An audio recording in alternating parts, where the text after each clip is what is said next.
So on this episode of Estate CX, I'm with the Baldock Brothers, Neil and Matt. So if you are in the industry and you had never heard of them, then I don't know where you've been living. We cover a variety of things. I think Matt calls it the slices of the pie. So we cover their early agency days, why they set up their business. They've got an HMO network, so we cover about HMOs. We talk about their estate agency dinners, their rebranding, their culture. So there's so many things in this hour-long episode to unpack, so I hope you enjoy this episode. Estate CX, the UK's #1 estate agency podcast discussing the future of estate agency, entrepreneurship and business, for hosts Mark Burgess and Rob Brady. So Matt and Neil, welcome to the show. For anyone listening out there who might be living under a rock, we've got the Baldock Brothers in today. So over to you, Neil, first. Well, thank you for having us. My name's Neil Baldock. Obviously business partners with Matt, and we've been in agency now probably for me about 22 years, something like that.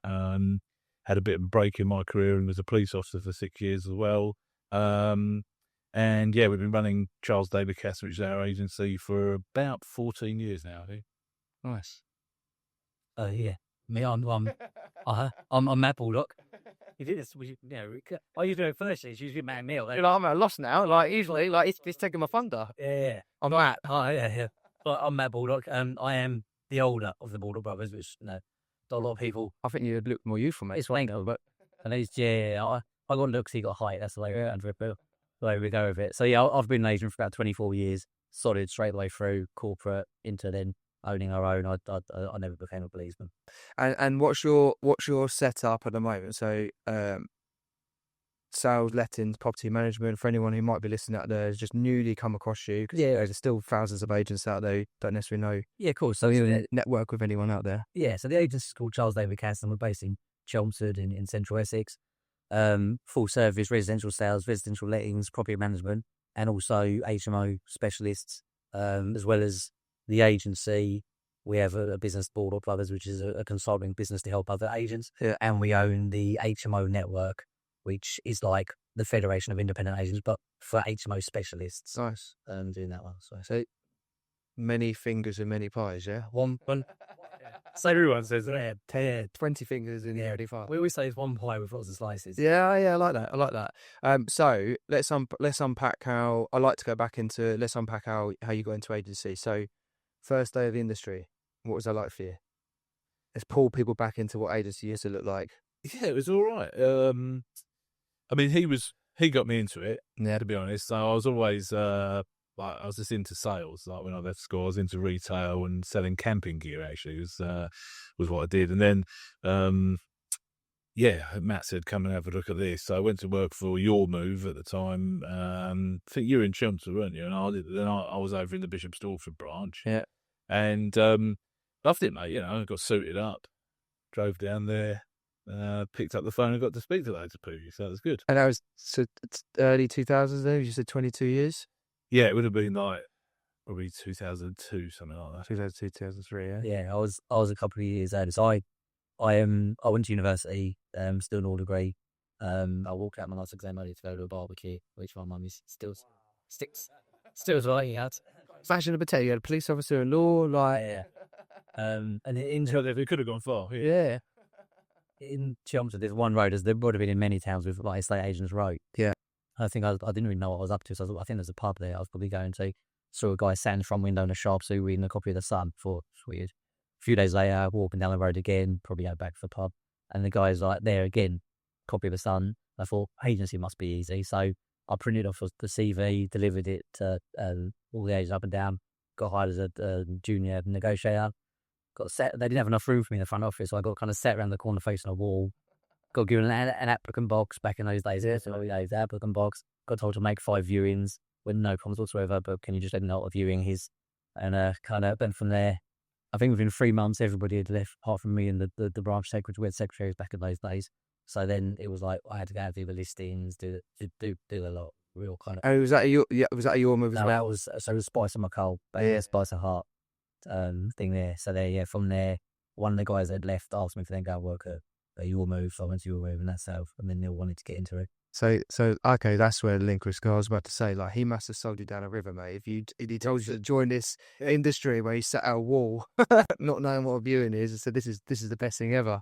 Yeah. But there was just something about it that I loved, and there was just something about it that you kind of, there was a bug, and I've only probably managed to articulate it in the last 5 years or so. So I always liked it, I didn't really know why. But it's just because it's about the people. Yeah. So how long were you at your move for then? So we were there for, I think it was quite a few years, because I was Chelmsford, you were Stortford, then you came to Chelmsford. Yeah, we kept switching branch. And were you sort of were you got to the point where you were both like competing against each other? Was it, or was it like It's never really competition. no, whatever? You know what I mean? Like, were you valuers? You get to the point where you're valuers or whatever in those? No, back then, Matt was like the senior negotiator. He probably did the valuations, but I was like pure, just the sales. Negging, yeah. Negging all day long, yeah. And then I got sold, so they started franchising their business. Yeah. So I got sold to like a friend. I got told I'd been promoted, and when I got there, they're like, "Oh, there's this guy. He now owns the company." So it was a franchise, and then again, I got Neil to come over there. I've had to bail him out many times, yeah. And then we're there, but no, we always worked fairly well together. It was never kind of any competition. It was just fine. I mean, you're in your early 20s. I think you're driving an Astra or something. You think it's a smart car. Back in those days, you thought you're kind of having fun. Yeah. You probably didn't understand the seriousness of the job even, and what it kind of meant, and you were just kissing about really. Yeah. But then so we're both there. Then Neil left to be in the police, and I kind of went through a couple of independents before then. I had a corporate back at heart. Yeah. And so, what made you change career? What did you ever know in the industry, or was it just? Well, no. What happened was we always say we basically set up the very first online estate agency business, and and it went horribly wrong. So we set up this business called Essex Moving. We had this one night. Yeah, we had this plan. We had a proper like web platform built where you remember like the term for sale by owner. That was the thing at the time before it actually became like you need an agent of some sort to sell your house. So that's what we were doing. We had like this for sale by owner platform built. We spent a load of money on it. Got ourselves this little serviced office. And when was this? So yeah, this was probably like 2005 something. Wow, yeah. So it was early before all the ones that everyone knows about. Rightmove wouldn't let us on there, would they? Well, there wasn't any Rightmove at the time. We had like Property Finder, Fish for Homes, all this sort of stuff. Yeah. Yeah, maybe early, but very early. Very early days of Rightmove, but we couldn't go on any polls. It's not like today, but they were like, you're not an actual agent. Yeah, and you can't come on. So yeah, it was trying to tell properties and say, come with us. We've got our own website, and nobody can find. But we had some business cards printed with director on them, so we thought with a big deal. We took early lunches, and we GoDaddy website for about 12 quid. Yeah. So basically that all went a bit Pete Tong, and so actually when I was doing security work as well, like so I was a doorman, doing nightclub security to like pay the bills and stuff whilst we were trying to build this, and then I went full time into that. I was like an area manager for that company running that, and then I just thought I need a proper career, so I joined the police, and so that's how I kind of 6 years on. So then 6 years in Essex Police, and had some great times and built up a great network of people. Had some great experiences, and then basically one of my mates came to me, and he was renting a flat, and he was in a tenancy agreement, and he needed to get out a bit. And he said, he rang me up and he said, "Neil, I know you like in the property industry before. Can you help me? I need to rent this flat out. They've said if I can find someone, they'll let me out of the tenancy agreement." And I'd never done lettings before, so I just said, "Yeah, no problem. I'll help you with that." Stuck his flat on Gumtree, rented it out, and thought that was bloody easy. So I thought I'll do that, and then I just started talking to it. So I set up my own letting agency basically whilst I was still in the police. And it just took off, and then that was another great name. What was it called? Monster Homes. Yeah, I remember. I'm sure I come across a name like that in the past. Yeah, it's good. So we were doing lettings for people, but I just grew it. I guess I just grew it to the size where I couldn't do both anymore. And Matt was with Charles David Casson, and then I had a son. My son was born, and I just thought I need more flexibility for him, like getting told, you've done a 12-hour shift and now you can't go home because you've just arrested someone or some incident's happened and you're literally not allowed to go home. Doesn't work very well when you've got a young baby. Yeah. So I just thought, right, I'm going to take the dive and merged it in with Matt and our 2 other business partners at the time. And then how long had your business been established for, or the business been established for before then? Only about a year or so. So when we spectacularly cocked up our own this SEO business, Neil, as I went into the security and phase, I just went back to agency because that's all I'd known. And then I was working, and I knew a couple of guys who had Charles David Casson. Only been over about 6 months before, something like that. They wanted to open a second office and said, so I came in on that. So we had 2 offices. The first time when I was running it by myself, that when I was working 13 hours, I wish, 13 days, like weeks. I was only having every other Sunday off, trying to build it. And as I say, Neil, there's got, you find the story, I'll go and Neil will kind of just follow along, but I'll go, come on, I've had another bad idea, Neil. Come on. Yeah, I've had that. I'm working 5 hours. Like you've done that. Yeah. You're not going to earn you're going to work 13 hours a day in the police force. That's a let off. You could come here and work 100. Really safe job a week with a pension. Yeah. You're proud of you. No, leave that. Yeah, leave that and work even more hours. The ones that you said you were going to leave for, and come and do this. So so Neil came there. So probably, I don't know, 2012 or something like that, 2013.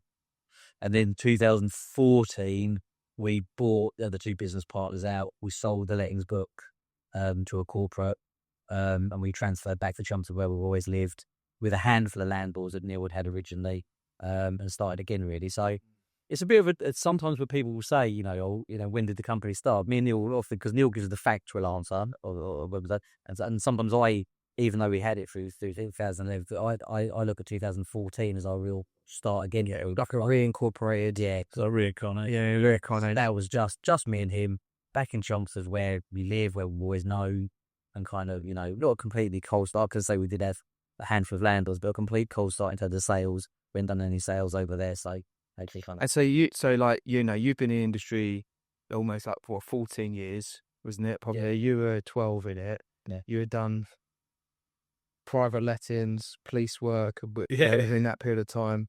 You'd gone from different corporates, larger corporates, to then working in independents, and then obviously in that earlier stage of it. Yeah. What did you want to bring in 2014 that you thought were the good, and also what did you not want to bring because of the bad into the new business or reincarnation of that new business?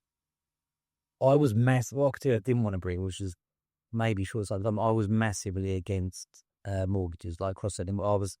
Because at the corporate, you were so heavily hammered into selling more. So, for argument's sake, I think my target was to list 10 properties a week. I'd do that by the Wednesday. I hit my target. I won't make any bones about it. I was really good as an employed lister. But I wouldn't, and my conveyancing was through the roof.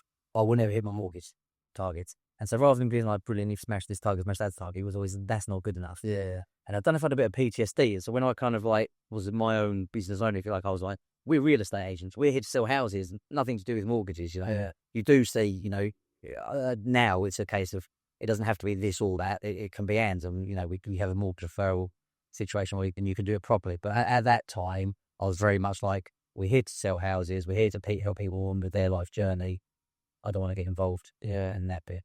I think I just probably brought a bit of a different perspective because I've been in a few different industries and saw. Also, especially the police, that must have brought some different structure. Yeah, absolutely. I think that sort of brought a lot of. I'm really big into systems and processes and following a set of instructions that work, and I think that's what you get from the police. Everything's very structured and someone doesn't go to prison.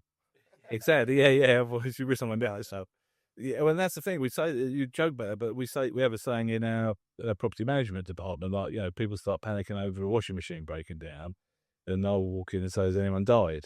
And when we first started saying that, people were like, "What do you mean?" And I'm like, "Well, it's not that serious, is it? If it's because I'm used to dealing with things at that level."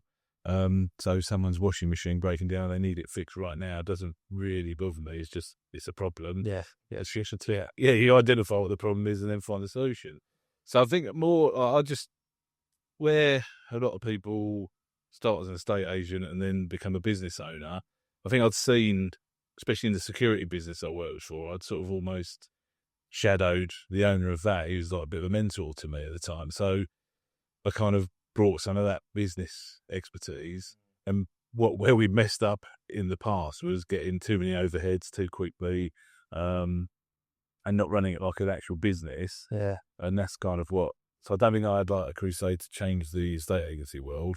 I just wanted to run a business and Do it your way. yeah. I think that's where we complement each other quite well, because we have a vision statement and a mission statement, but they're probably more led by me, because I have this thing about changing the estate agency or profession. I'm trying to call it an industry, whereas Neil has more of that kind of bird's eye view of a business, if you like, and running it that way. So that's where we work. I mean, when you look at, like, we discussed it briefly, like the EOS model, visionary operator, the fact that you've guys both formed that partnership where it seems to be you're like maybe a bit more driven head in the clouds sometimes, and you're probably like, no, we need structures in place. It needs to have that business, because a lot of agency owners out there on their own, they just dream up all this stuff, and then like the bit afterwards is like the action and implementation, and they're on to the next shiny thing. Yeah. And they just go around in this hamster wheel realizing, like, why has my business never changed? It's like, it's because you're not ever actually doing anything beyond a month of trialing something new before you get bored and move on to the next thing. So, and I think with lettings especially, you need that. It's just, with sales, it's a very short period. Don't get me wrong, sales taken on, but really with a client for kind of 6 months. yeah. Then some agents never see them again. Whereas with lettings, you've got the rafts of legislation that keep changing, but you've got that constant relationship with the landlord. Yeah. And that was definitely the thing so when I was employed, I never did lettings. I actually remember in the recession making a deal with our area manager that if we sold enough houses, they wouldn't make us do lettings. Remember, in 2008, everyone's lettings in. Yeah. But I mean, now I'm completely converted. I believe every business should have a lettings business. But I remember taking phone calls off angry tenants, and then it was like the broken wheel, the taps off, and I was like, shit, what are we going to do? But that was where Neil was with the police background. He was like, what do you mean? We're just going to get it sorted. And so I was a typical probably sales and people pleaser, because Neil was just a bit more level-headed. I remember that, when I was back in agency, like, you'd have a property on that was on for sale and it was let out. And the manager would come back from the sales side and like, right, guys, we've got to get this sorted out. Like, I've been there and like the taps drip or whatever, and you're like, calm down, mate. It's like, no, it needs to be sorted. It needs to be sorted. And it's like, look, in case he disinstructs me on the sales side, we've got to keep this person. Yeah, I know you can. I still get that to this day, though. Like, salespeople don't really get the lettings, and I guess the lettings sometimes. Yeah, sales is 100%. But although I'm seeing more and more owners, especially owners and their teams, getting more in a holistic approach to it. A bit like you said about mortgages, and a bit like that, like a bit more of a outside perspective than just one singular transaction. I'm just a cog. I don't care about the rest. Yeah. I think we're having to force our blend into it a bit more about like referrals and networks and that other side to it. But the thing is, I always think with estate agency, estate agents are very much like, I'm an estate agent. Yeah. And I don't know why, because like, yes, you are an estate agent, but you're running a business. It's just an estate agency business, and every business is the same. It's got sales, operations, finance, and everything else behind it. But estate agents don't see that. So sometimes they're like, no, we're just an estate agency. But the model of estate agency hasn't changed certainly since we started, and probably over time. Sell houses, you rent them, you get conveyancing referrals, mortgage referrals. And it's only when sometimes you do put a bit of like crusading in that actually you forget the business model is the business model. Yeah. And you got to do it ethically, and there are right and wrong ways to do it. But ultimately, it is a business, and multiple streams of income is what is needed to weather different storms. And that's where people get in trouble generally, is if there's struggle someone. Yeah, if you've only got one stream of income, when that goes up the wall or the market changes, then you're a bit stuffed, aren't you? I mean, I've had in the past, over the last sort of 5 years, I've had an owner say like, oh, I'm going to set up my letters book and keep the sales. And I'm thinking like, yeah, why are you doing it? It's like, someone else told me to do this. And it's like, how long have you waited before like they gave you that advice? Because it seems like they've just done it, and then you think that's crazy, and it's like, and I say, well, what's the reason? To say the problem is managing it. I was like, okay, well, so it's not like the lettings itself. It's the fact that you haven't found the right person to take on that role, and you're still trying to do it. So like maybe not go hastily, just sell it off, and find someone maybe who could fulfill that role and alleviate from that. So you're right in what you're saying there. So 2014 you started. They were reincarnated. Like, say, what was it? Because obviously the podcast is predominantly for people who are business owners and entrepreneurs in the States. So like people listening out there, either they're starting you at different stages of the journey.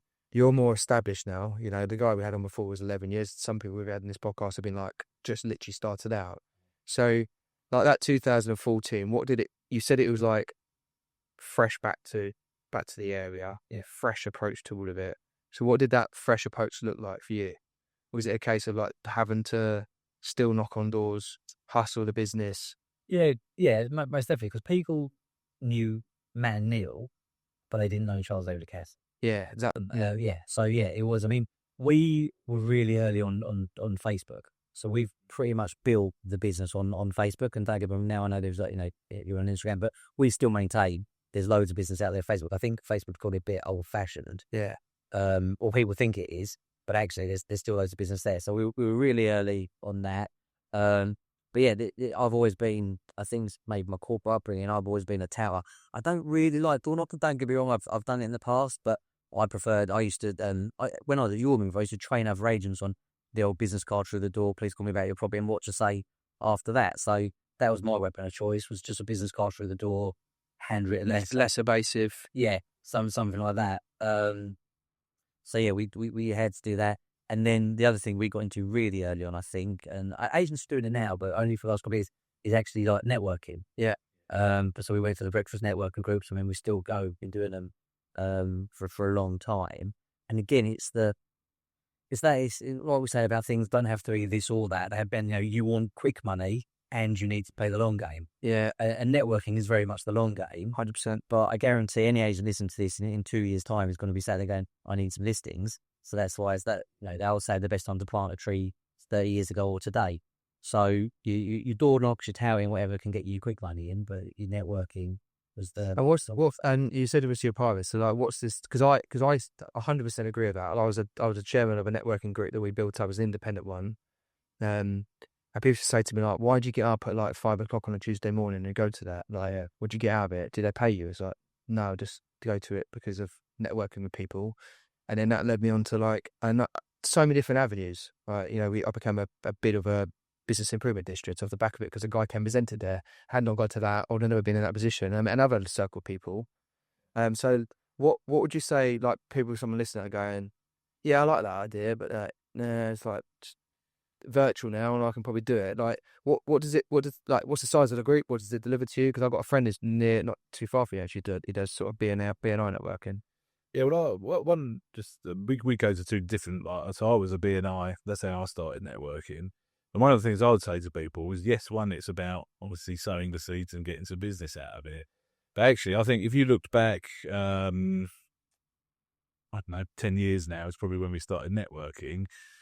You wouldn't have got me and him on this podcast without us being quite nervous about talking. So actually, from a personal development point of view, and you certainly wouldn't have got us standing up in front of a crowd doing like a speech or whatever. Yeah. Because the first time I did like 60 seconds of P&I was like shaking and sweating, all sorts. So yeah, I think like one is obviously go there for business, but from a personal development point of view, certainly for me, I think that probably speaking fairly for Matt, like the public speaking, it's really even when I was a chairman, I used to get fucking nervous about welcoming the group every Tuesday, and it was years on. It's interesting because I haven't done BNI. Yeah. And actually, Neil is the more accomplished public speaker out of the two of us. I'm really good at this. Even sit down, the standing up, it gets me. But sit down, I can chat. But I remember like he'd gone on holiday and I'd go and cover. And the one he was doing, you'd stand up and there'd be a screen with a countdown clock and it would tick 60, and you'd be trying to like say who you were. Well, and the clock was always behind you. You'd be turning around and then you panic and then you'd be going, God, I'm going a bit red here. And then once you start going red, you go redder, don't you? Yeah.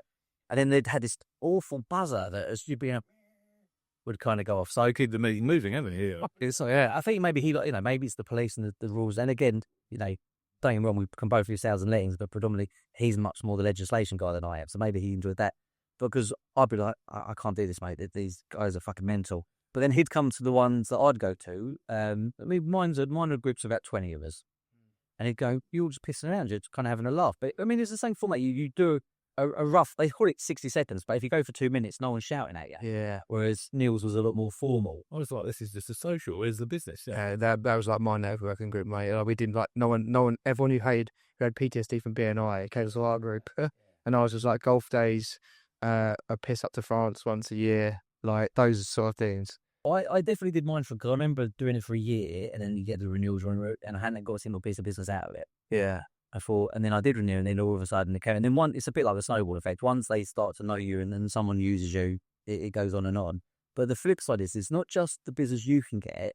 Like, if anybody in Chelmsford needs anybody really, be a tradesperson, accountant, all of that, between me and Neil, we know that. So it's about adding value to your clients. So when we're, on an appointment, clients don't think I need this or I need that. We can go, they need tax advice. I could put them like, but obviously they need the plumbers or that. We can do that. But taking up a higher level, there's someone talk to me about wills. I go, I've got someone that can do that for you. So actually, it's just about adding value to people as well as you bringing the money in. Yeah, that's pretty funny enough. I had a message this morning off someone who used to work within the police and said they need a family lawyer, and the message literally said, a lot of people, can you recommend one? Yeah. But I think that sort of positions you. I mean, you think about it, you're a community, you're serving a community advocate, like, people from the community.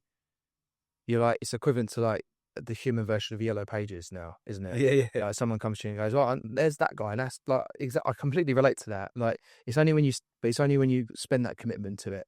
I mean, you have to go every week to do it. You have to go on for years on end to the point where you get that. You don't just turn up once, do it, and then expect that that's going to be the way it's going to be. Because people like you probably had it, especially with your side to it.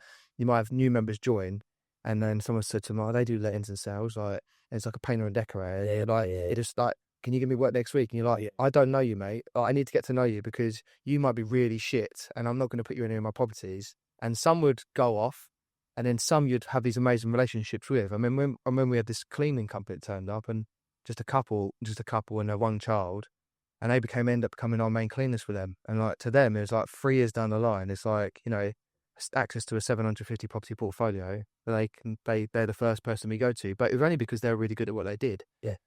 So first thing is on networking. So when did you start to grow the business in the form of staff? How did that go for you?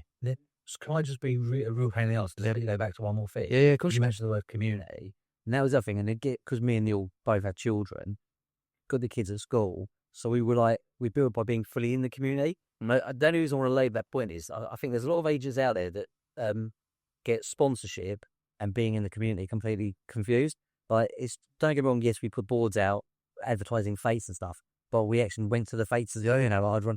I did for a couple of years in a row. I was doing, in the stocks, and people would come and throw sponges at you. Yeah. So, mate, everyone I went to school with was like, brilliant, there's Baldock, let's go and smash it. Yeah, or, oh, look, there's an estate agent, we can go and do them. So that's just with the community. It's all, that seems to be the big buzzword at the minute, but it's not just about chucking a bit of money. Actually, your time is it's actually being there. And I'd say it's more presence. Yeah. Like, are you present in the community? Yes. Yeah. Literally, the podcast we had before was exactly the same thing. Rob was saying about, he doesn't necessarily, he gets some of the awards that come through and say, you've won this award. And he said, I'd rather use the money from that.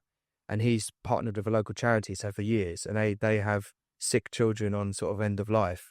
And he then puts in like their wishes of going abroad and stuff like that. But he only acts with like a small charity that does that in the thing. And he's partnered with them for ages. And like, trying to extract that out of him, he was a bit embarrassed almost to say it, because it's like, it doesn't showcase it. But like 100% what you get, because you see it a lot on, they're like, oh, I'm just going to sponsor this because it makes us there. But then I think people see past that now. Yeah. Like you said to, like, that, are you there? Like, do I actually meet the guys, or is it just a logo on the wall saying they're sponsored? And even, and it sounds a bit shit now because that guy's doing really good things for sick children. But when, like, for instance, we're the shirt sponsors of the Chelmsford Chieftains ice hockey team. Yeah. But Neil is at every single game. Yeah. Home and away. I mean, he's even got the logo funded by his arm.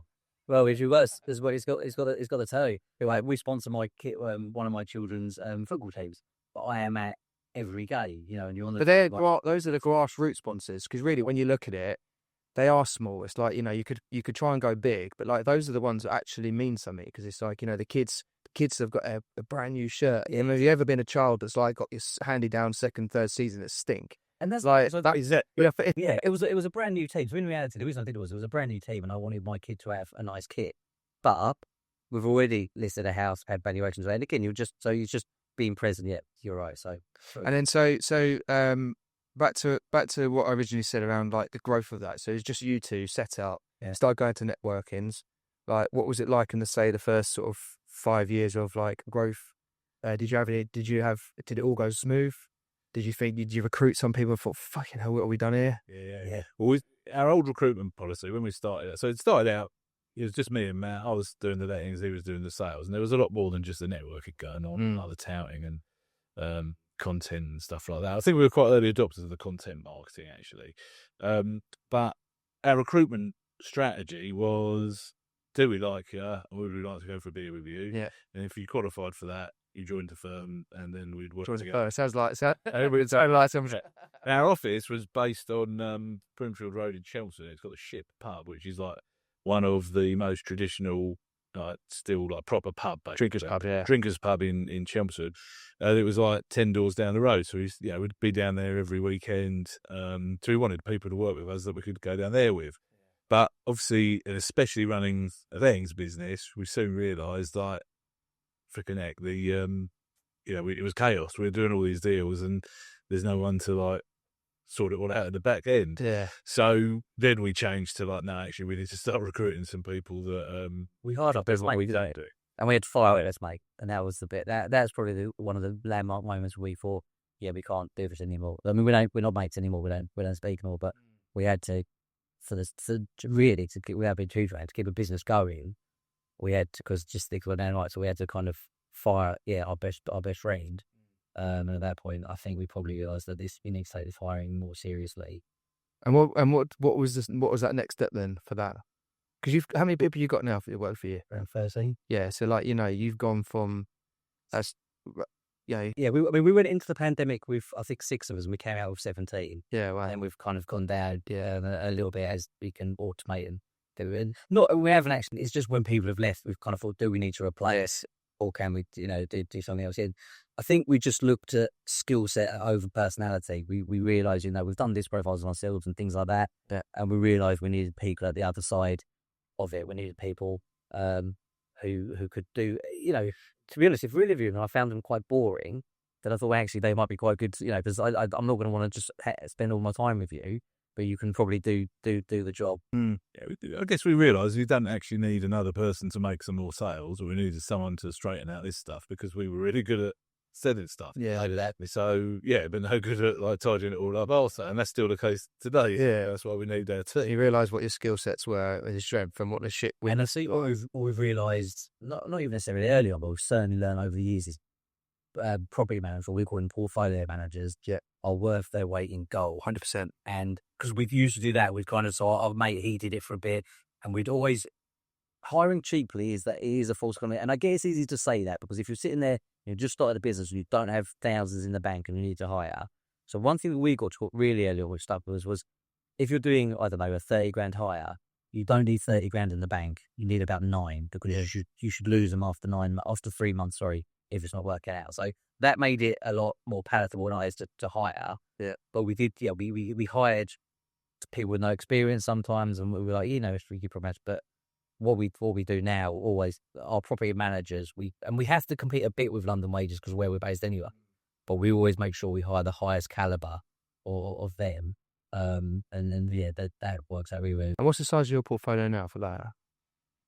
So about 400 managed. Yeah. And we're funny if we've got basically, because we've done a few acquisitions as well over time, these sort of small portfolios. But we've got a database of about 600 only landlords as well. So that's what we really working. That's working on now, is to obviously convert more of those over. But that's the way we see. I mean, growing a letting book organically is difficult. Yeah, it's there's no quick wins to that. So acquisitions are the way forward, really. But you can do. I think it's And if you have different strategies for growth on it, I think there's another way of looking at it. But 100%, like the acquisition route is a more of a quicker route to achieve that, isn't it? Yeah, holding them under the portfolio and getting that route, especially if you've got someone who's like just fed up with the game and just like, screw it, I'm just going to get rid of it. So your HMO network. So how did that come about? Yeah, basically. And how long has that been going for? So it's about 2 years old now, the network. But we've been doing HMO management, since 2014, really, when we kind of restarted in Chelmsford.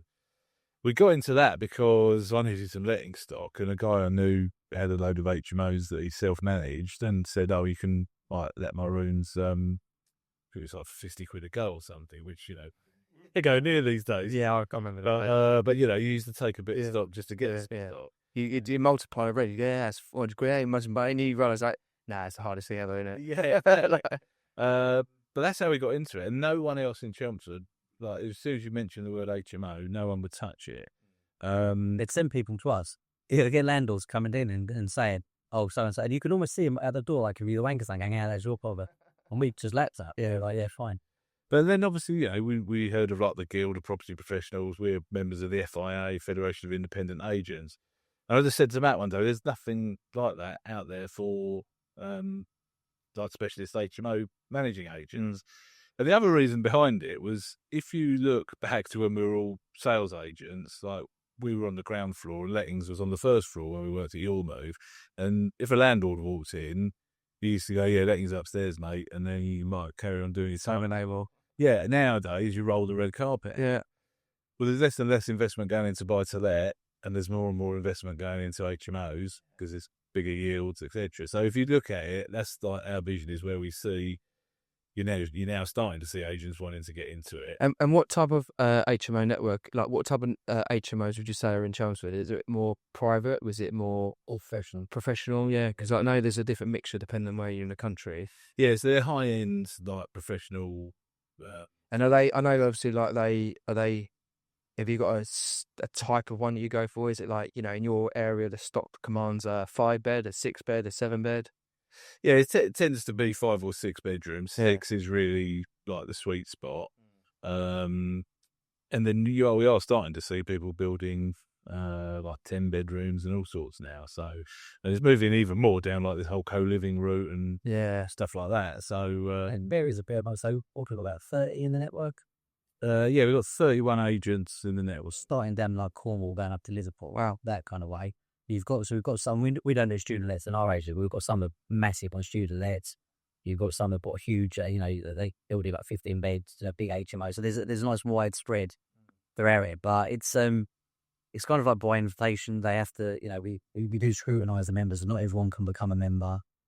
We want to make sure that the caliber's right caliber. Yeah, good agent in there. Yeah, it's all about, because still to this day, like you mentioned the word HMO, some people will go, "Oh my God, it must be a dive." So it's about like professionalising the industry really, and having like quality brands in there managing things properly. Yeah, I think the one I had was like an 18-bed. Yeah, it was like an old care home that he had converted. The university decided about 2 months before his like license with the university agreement. 2 months before, they went, "Actually, we don't want it because we're building more," and he was like stuck with his 18-bed unit that he'd bought and just given to university. So he was none the wiser, thinking, "This is easy money." And all of a sudden, it was like, in 2 months' time, you're going to have no one in there. And he gave it to me. And the university, I'll be honest, hadn't really looked after it. So, like, it was quite a rude awakening because they had done the repairs on it. And obviously, if they're repairing it, they're like, "Fuck it, we'll just bodge it." So, like, went in there and we got some team in there. And I was like, "It's going to cost you a wedge." I have no income and I got powers. Like, "Welcome to the 18-bed." Yeah, we used to do like a presentation on it. They'd have like Rigsby from Rising Damp on there as like one of the slides. There's nothing like that nowadays, and I'm sure there are still. Well, funny enough, when we first worked in Bishop Stortford, the first HMO we ever came across, we probably didn't sort of realise that's what it was at the time, but had a big square lounge, and someone had just literally put it into quarters. You had to walk through someone's bedroom to get to the next bedroom. So that's why now it's all licensed. Yeah, it's a lot more regulated. So bad. You think, how the hell? How did they go? I had one. You laugh at it now, but really it was terrible. I had one guy. It's the Italian guy. When I took over the agency letting side, I remember he had 11. He asked me to private let some space in his house. I went there. It was like a 3-bedroom traditional house. He had 11 people in there, and he had this 1 bedroom. He was like, it's got an ensuite. I went there. It was a toilet just in the bedroom. But he was like, I was like, where's the ensuite? He's like, it's there. I was like, no, that's a toilet, mate. He's like, yeah, but they can go to the toilet. It's an ensuite. I was like, no, it's not. Like, I was like, literally, the number 2 next to your partner in bed. I was like, that's not an ensuite. And then I came out. I said, no, we're not doing this anymore. And he was like, well, you've dealt with us for years. Like, not under our agency. So like, yeah, some bad eggs out there. I've had someone run out of some house and they've gone, but showing the rooms and they've gone, I'll show you that by the annex. And you go, this is some house. Yeah. And they go, oh, shit. Yeah. No, basically it was. So yeah. But nowadays, the HMOs, they're more like apart hotels. You know, some of them, they've got en suite, some of them got kitchenettes in. They're nice. Yeah, it's a bit like, you come across a buy-to-let that you don't really want to deal with. So, you turn that away because it's not been maintained. It's a bit like people go, I don't want to deal with an HMO because they're all shitholes. Well, then don't deal with the shitholes. Only deal with the decent, which is what we do. We deal with like the nice, brand new built. And especially where you said like London commuter belt, travelling in and out, like that's a nice spot. I know we've got quite a couple of our guys over that way. We've got over, a part of our team that are actually based out that way. Yeah. So I'm conscious because I could talk to you for hours. I wanted to get onto your sort of network for your partner agents as well, because like before, the rise of EXP and everyone talks about it. I have seen you guys back in. We only had this conversation 7 years ago, 8 years ago. There's a guy from my neck of the woods that came under your umbrella. So probably way before it all came this big partner agency, everyone talks about it now. So you were quite early adopters to that process, weren't you? Really, We invented everything early. Was that? yeah. So everyone followed you, yeah.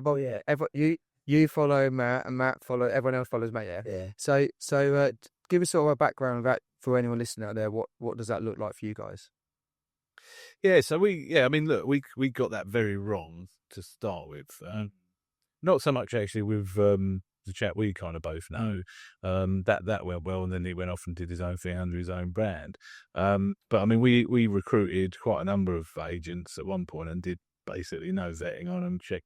Like, we knew they were agents, but we didn't check if they had any money behind them, if they knew how to run a business and all that kind of stuff. So we did literally give them access to a Rightmove account. And actually, we did give them support, didn't we? We had them on training and all that, but you can only train people who want to be trained, of course. Yeah. And so we've kind of revamped that now, and we're down to only 2 at the minute, to be honest. But we're kind of more of a franchise model without having to spend 20 grand on a franchise and having a certain square footage of office space and that kind of thing. But we're very kind of like brand centric with the personal brand alongside it, rather than just building a personal brand in an area and no one knowing that you were sort of affiliated to the person in the next town. And we're very keen to create business owners, and again, for me, in agency, that does mean having a leg. But so I don't think we've ever been massively fashionable on that, because we've banged on about lettings a lot. Yeah. When it was kind of, the quick win is, earn 100 grand, right? That's always the headline thing. Come do so outgoing costs. Yeah, exactly. 70%. Of 1 hour a week. Yeah. Besides a few Instagram posts and you're away. So we've always gone on about lettings, and we still maintain that agents should build a lettings book, not just for the residual income, but that's actually something you can sell. You're not going to sell a sales business for much money. So we try and create business owners as opposed to self-employed agents. My feeling is, if you're a simply self-employed agent, you have a job. It's just you who's got to pay the bills. And don't get me wrong, as some of these models have grown, you'll get 4 or 5 agents in a similar area, so they can collaborate with each other and help each other, which is great. But yeah, if you just want to buy a Rightmove, pay for free Rightmove and do your own thing, that's not really what we want. We want to kind of, we're very focused on brand. As Neil says, you can have your picture on the board if you want, but we believe that in England, people still like brands, and that works. And because you guys only went through almost like a fresh rebrand, really, wasn't it? The last few years. Like, what made you decide? I know obviously people just go for a rebrand, but like, you went for a proper change in that. Yeah, the way you looked at it and the vibrancy of it compared to maybe the previous one. What made, like, was you scared of doing that? Like, changing it up? What made you go with a different sort of style? Yeah. We invested a lot in that, and that was really because we wanted to build a proper brand that that would attract people to want to work with it, both clients as in, clients of the estate agency and other agents that kind of want to work with me.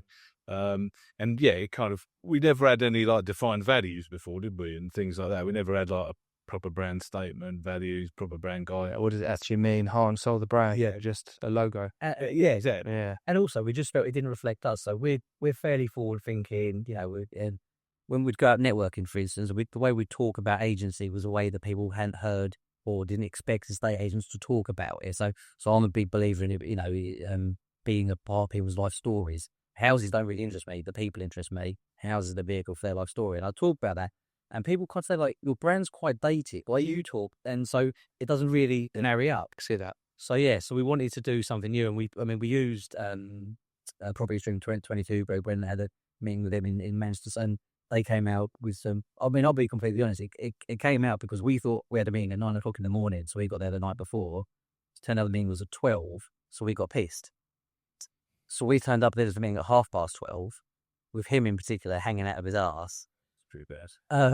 And then so we had to make our project, and then the conversation got onto beer, and then onto craft beer. So all of a sudden, the vision board was made up, like craft beer, bright coloured, and we were like, God, yeah. And so we went down that rabbit hole. And again, they were like, so they came with three, and you can have this one or this one or this one because you've got three core colours. And I said, well, why is it got to be? Why can't we have all three? So if you drive through Chelmsford, you will see three different coloured boards up, but they're all very clearly Charles David Casson. Yeah. And what that can mean is if you've got a for sale board up, people drive past it for 3 weeks and it just blurs in the background. They don't notice it anymore. Once you sell it, it becomes a different colour board. Nice. The board pops back out again. Yeah. Some of that was more luck than kind of judgment. But yeah, we just wanted the brand to reflect the way we felt about ASA, the way we worked. And with the idea, so we think it works in big cities as well. So for instance, we've got a couple of really successful partners over in Northwest London, and the brand works there. For me, the brand, it works in cities. Because it's got what's a nice approach to it is, although obviously the story is quite an interesting story to get to it, but like the creativity that came off the back of it wasn't like you sat there and you just said, right, want to rebrand, what do you want, house on it, to just do a little bit of similar colour, to make it a little bit fresher, like you really pulled in from what you're saying there is like, what does it actually mean to work with us and be a part of us? Because then that only then gets pulled into the playfulness of it with it, you know what I mean? Like, how does a board look like in this? Like, rather than just being just going to revamp a version of it. Well, that was why before they even did any design, anything like that, before we had any visuals of it, it was all about like, what does this brand stand for? What are the values? What do we actually stand for? And sorry to butt you on now, because I want to pull actually onto that. You've got your like networking dinner you do. Yeah. And obviously you've got your consultancy side to it. So like you going through that process and understanding that, what do you feel like the agencies you speak to maybe might be struggling or might be a bit of a loss? Do you feel like that's one of the main things they need to work on? Well, I think that's definitely something every business should do, because it's quite hard, especially if you're going to like, how you meant to bring stuff. I mean, our whole recruitment process centers around what our core values. Yeah. How do you bring people into your business if you don't actually know what you stand for, or what you're about? Asses. Yeah. But if you go back to recruiting the people that you like, rather than the people that fit in with the business. So I think that's an exercise like everyone and probably any business kind of needs to do. But it's just, it costs money, and people kind of think, a lot of people still think a brand is a logo. Yeah. And it's got a lot more behind it, isn't it? I had someone who was like trying to do one, he won't mind me talking about it, he was trying to do one like PowerPoint and every day. And I said to them, mate, they put a design up when I was in a coaching session. I was like, can I be honest? I was like, no. Like, I'll put you in someone and he's an expert and he's really good, but like, and he came back and said, I'm so glad. He said, now I look back at what I produced and what the guy produced, like, why was I thinking of putting this splash artwork on the front of it? I was like, I don't know, mate. That's the reason why when I told you, like, I had to break and say, no, stop in there. Brand and branding are different, for example. But again, and also the fact you care isn't a USP. So again, a lot of people struggle to articulate why they're doing the job. Yeah, the band, and also, take me down to Simon Sinek rabbit hole. Your kids aren't necessarily your why; they're your reason. And that's a differential. I saw one that post in LinkedIn was his Rolex was his why, and I thought you call so. But you've got a kind of, so just saying I'm different because I care That's what every agent's saying. People's living rooms. You've really got to try and work. It's a hard one because like I was only saying it on the workshop last week, and we had a workshop about their pitch, and I was saying in the pitch like, experienced team. Yeah. Like you might think you've got an experienced team, but unless you're articulating in a particular way, they hear it from another agency because everyone's got an experienced team. You know, well, after about a year, everyone can say they're experienced. So like we're experienced. Like we care. Like trust. Yeah. Like one of our workshops we do is about trust, and someone says, I want trust as my core value. It's like Mark says, like what? It's a given. Like what?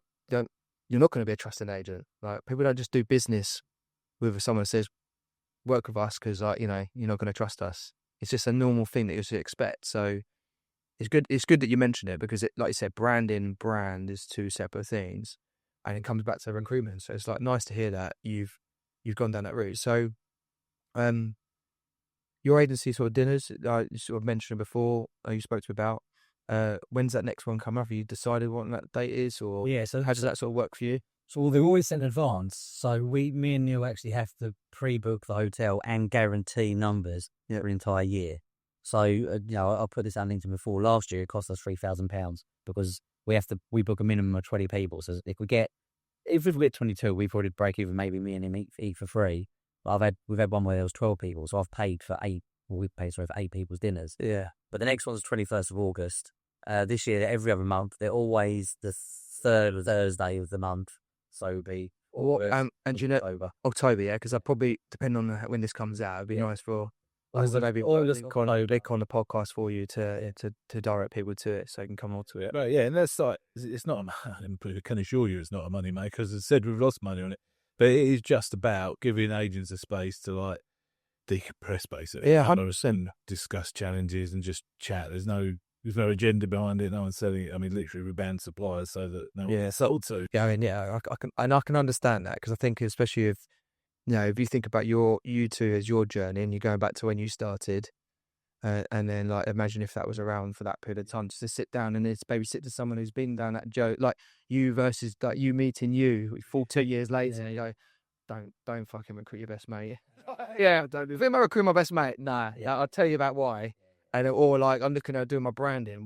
Those are the sort of things those are the unwritten or they're the missed conversations that people sometimes don't associate. That if you think everything's just on virtual, you're reading a post of what I've read. Yeah. But it's a small chat between it, isn't it? Running a business is lonely. Yeah. And I always say, even the bad times, but you can't high five yourself. Even if you're having a good time, kind of turn around and who's there? Yeah, he's there to support. So it's just it's a chance for us to come together. You always, for some reason, think you're the only person having that problem. So but if you're sitting there, go, I've got this issue. Someone else goes, I've got that at the minute, or we're big through that. And it's really, it's an honest stream as well. So if people are having a shit month, they'll say, rather than at the minute they go to my agents, go, how's things? Oh yeah, smashing it, everything's great. People say, I've had a really bad month, and then people try and unpack that and help them and work out what they can do about it. It's interesting because I remember having a refocus session at the beginning of the year, and I think a couple of people in like our accelerator program so we're just rekindling, and they come to the refocus session, and everyone was a bit silent, and some of them were struggling, and one of them, Chris, he's like, just found it tough. Yeah. Just found it fucking tough. And then someone else was like, do you know what? Glad you said that, mate, because I found it tough as well. And it's just like, that's the bit where everyone else, it's easy, like you said, the Rolex, we're smashing it. Like, no one goes on LinkedIn going, just to let you know, everyone, I'm doing really shit. Because like, your concern is like, the competitor's going to just bash the shit at me and say like, he's going down a pan. Yeah. So just have that open space where someone just says, you know what? Yeah, I am struggling this month. Like, how you find it? And then, like you said, the month later when markets move a little bit and you come back to how you getting on. Oh, it's better, isn't it? To just be involved in that. So it's nice to have that. I mean, I was interested in coming on, but unless I go back, I tell you, I'm not allowed. I can literally keep talking with you. So I've got a couple of more minutes while I get kicked off this. So where, one question back to you. So where do you see like the future of what you perceive as agency, maybe in the next 5-10 years? Where do you feel from your experience of all the things you've done and all maybe the different slice of the pie, where do you feel like that if an agent's listening and they're thinking, I'm a bit of a crossroads, I know there's like AI, tech, marketing, people, self-employed, that sort of side, where do you feel like people, in your experience, maybe you should be going like, maybe you should be focusing on this a little bit more? Well, I think there's no doubt AI is, I was going to say coming, but it's here, isn't it? And it's only going to get better. So I think people have got to take that seriously.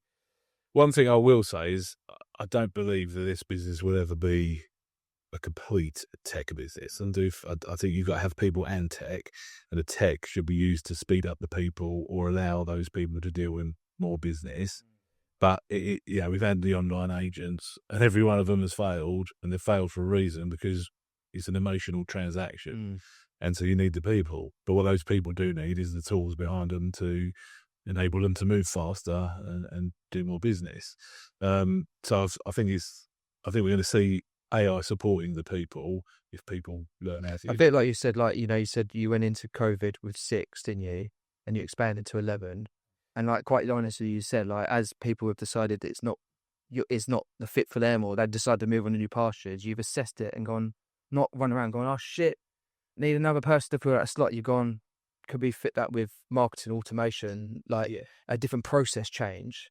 Yeah. So that mean that everyone else probably gets a little bit more of the pie, when they come to earn more money, there's a bit more than just paying a load of people to sit there. It's easy to just go, let's solve that problem, recruit someone else. But it's just ask the question, do I actually need someone else? Or could we do this another way, and then everyone else benefits from that? I think, because again, I will still maintain that it's weird, because people feel here's the lettings head, and I've mentioned about it. I still think lettings businesses are always going to be there and always going to be valuable.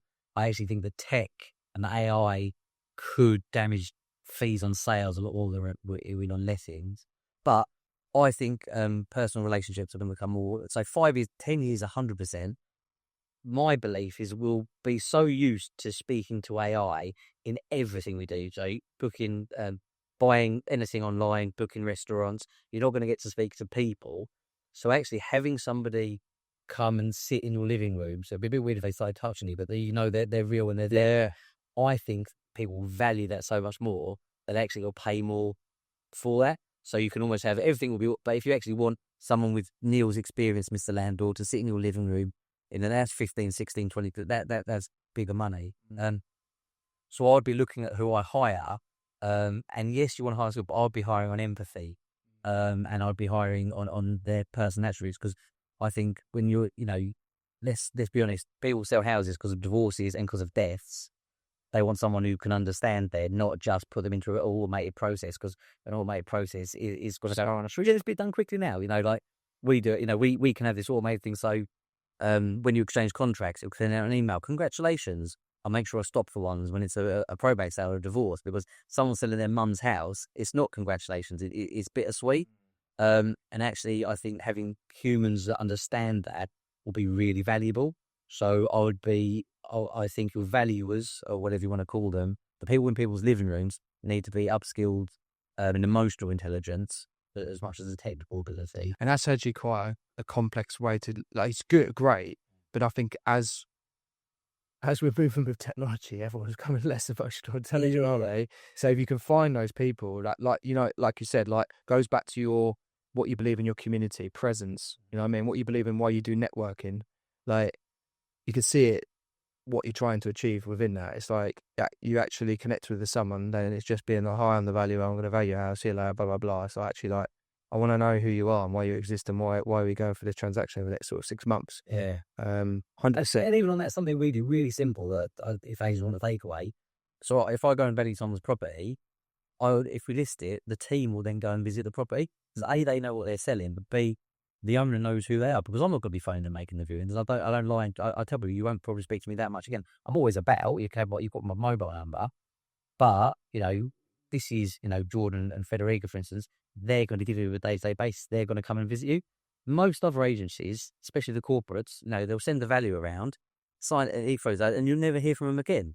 So actually, if you can introduce a seller to your sales team, that goes a long way for that kind of trust. I'll give you a very simple example. It's a well-known agency in my area. I went to them to sell my partner's flat, and it's got a private garden, 2-bedroom, it's the first floor, and been on the market, been chasing them, saying about it. Said, the team deal with it, and got a call from one of the girls for feedback and said, they liked it, but they want a place with a garden. And I was like, okay, it's on the description. It's got pictures on the description and everything. And she was like, where was it? I was like, it's the left-hand side. You go down the back bit. She was like, I did wonder what that garden was at the back and who it was owned to. It's like, yeah, like the path leading down the back of it. And you think from I mean, I took the brunt of that. My partner didn't know anything much about that, but I was just thinking like, that's the level of like empathy, understanding, visiting the property. And it was like, I was like, I'll get that person backed in, viewed back what? So they're going to come back and just view the garden. Right. You know what I mean? And the other thing is for the future, agents like to moan about how slow the conveyancing process is.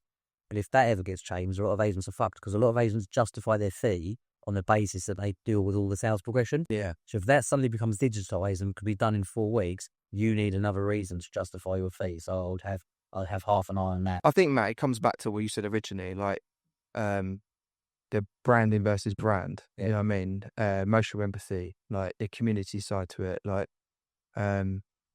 systems and processes, working out whether you need that person earns more money, your culture. And I think, like, unless you've got that shit sorted out, like AI won't work. Yeah. You know what I mean? Like, you won't recruit the right people. People won't understand why you're different to another agent down the road. So you're right. I think, like, as a wrap up, I think you're right in saying, like, you really need to probably establish, like, your true heart and soul of your business, isn't it? Yeah, definitely. And I think just as a final point, the model, estate agency has been the same. The actual business model has been the same for the last 20 years, probably the same for the next 20 years. We're selling houses, we're renting them, managing HMOs, property management. It's just the way we operate the business might become slightly different with the tech and the AI and everything else. But the actual business model doesn't change. So, like, do you know what I mean? You don't need to try and, like, reinvent the wheel. Just keep doing things very well, giving great customer service, and showing emotional empathy, and then find these tools that can make it easier or deliver a better service to your customers. It's perfect. Right. Thank you very much for coming in. It's an hour long, that one. Sorry, Yeah, that's a good one. That was a really good one. On the nose there. Yeah, I appreciate your time. We'll put a link in the show notes for when we relaunch this about your next up and coming dinner. Thank you. And a part of the HMO network as well, and any bits and pieces on that. But yeah, I really appreciate your time, guys. I appreciate you having Thank you me. very much, mate. Yeah, Thank you. Thanks for listening to this Estate Agency X podcast. Can you make sure that you're actually subscribed to this podcast channel if you liked the content?